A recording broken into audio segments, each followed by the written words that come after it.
Las causas de la discriminación hacia personas de la diversidad sexual en El Salvador, yo lo veo de una manera más amplia en la situación de la cultura. Yo considero que en la cultura salvadoreña existe un rechazo al otro, un rechazo a la alteridad, y a las personas que son diversas o que divergen de un pensamiento único, hegemónico al interior del país, comienza a haber un rechazo sistemático hacia esas personas en diversos puntos, en diversos niveles, desde lo político, desde lo social, lo económico, lo financiero, lo educativo. Por eso tenemos la férrea batalla por el acceso al matrimonio para personas del mismo sexo aquí en el país y la férrea oposición para prohibirlo. Esa prohibición es una muestra de ese rechazo a lo diverso, a la alteridad, al otro. La mayoría de la población inicia su discriminación, digamos así, o a sentir el peso de la discriminación desde el seno familiar. Trasciende a los sectores políticos, digámoslo así, o a la misma sociedad también, que es digamos, el fenómeno más fuerte que te puede dar o te puede hacer sentir el estigma y la discriminación.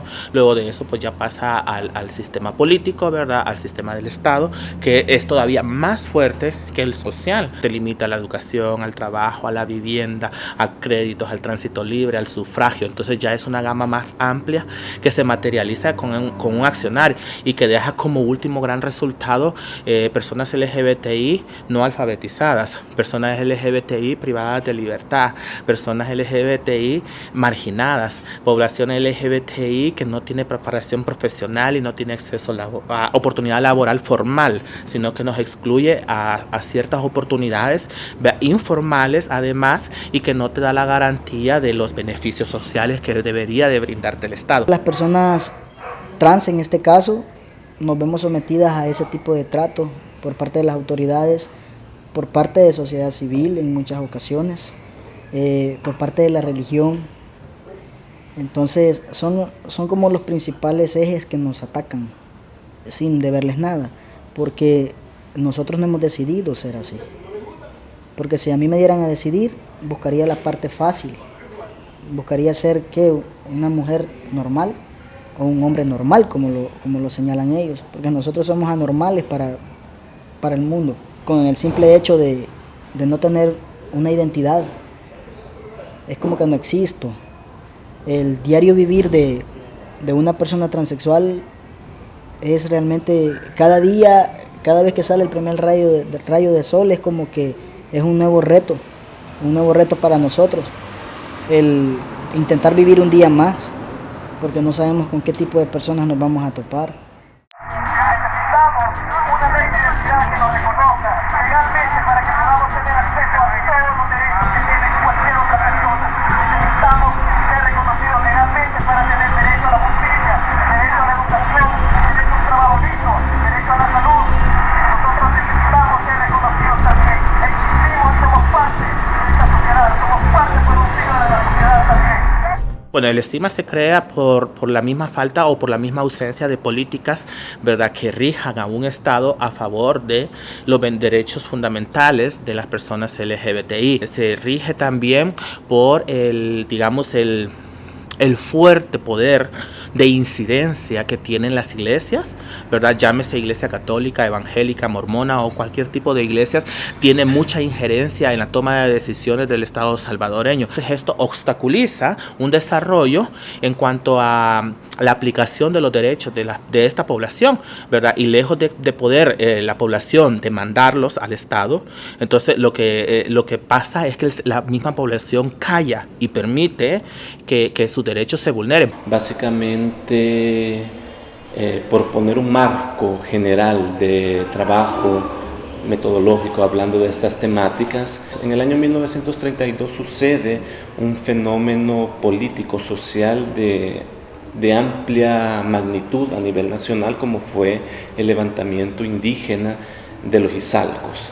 Allí se comienza a construir desde un pensamiento hegemónico, racista, la construcción de un enemigo interno. Y al continuar el tiempo, a partir del 98, las personas LGTBI de una manera sistemática, concreta, han pasado a transformarse como ese enemigo interno de las normas sexuales hegemónicas, binarias al interior del país.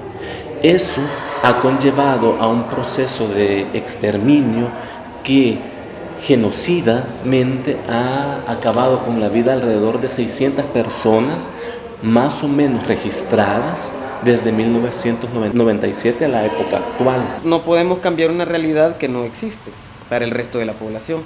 Entonces, primero es visibilizar y educar a la gente, tanto la población LGBT como afuera de la población LGBT. Uno de los retos más grandes que tenemos es que como no tenemos acceso ni siquiera a la identidad como hombres trans, entonces prácticamente tenemos un bloqueo a nivel de todo, ¿verdad? O sea, de derechos, a nivel de oportunidades estudiantiles, laborales, formación profesional, salud, trabajo. No soy la única persona que decidió estudiar una carrera que tuvo la oportunidad de hacer formación profesional. Estudié todos los años de mi carrera, me formé y todo, pero a la hora de uno querer acceder por el título, tiene que acceder con el nombre legal y con el género que dice la partida y el DUI. Entonces, o sea, uno puede optar, digamos, por sacar su título así y todo, pero el tener el título bajo el brazo no le garantiza a uno obtener oportunidades laborales, más aún cuando uno ya es transexual, ¿verdad? Que ya tiene cambios hormonales, quirúrgicos y todo eso.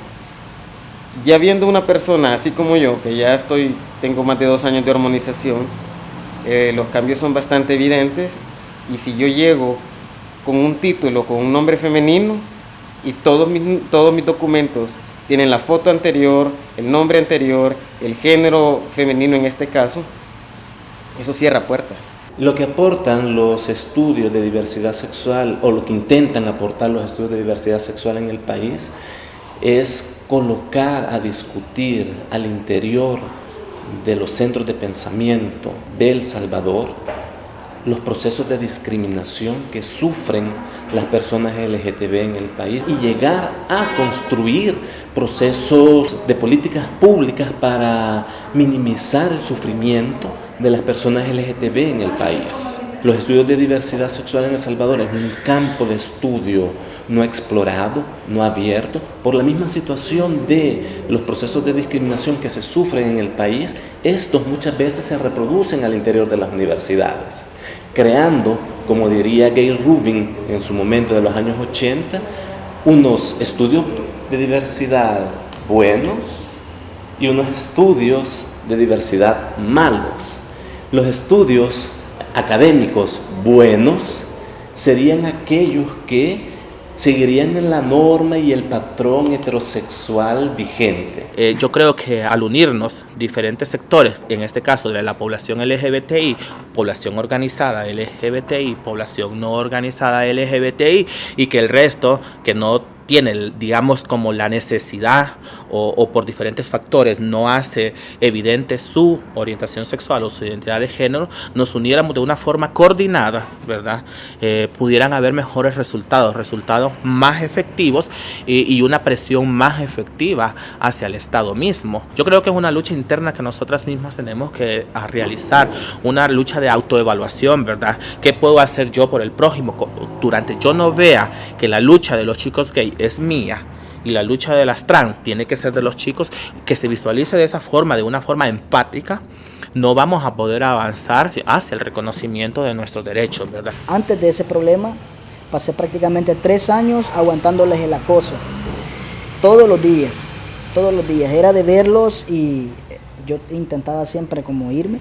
Gracias a Dios que empecé a conocer lo que eran las organizaciones, empecé a conocer mis derechos, y me di cuenta pues de que ese no es el trabajo de ellos.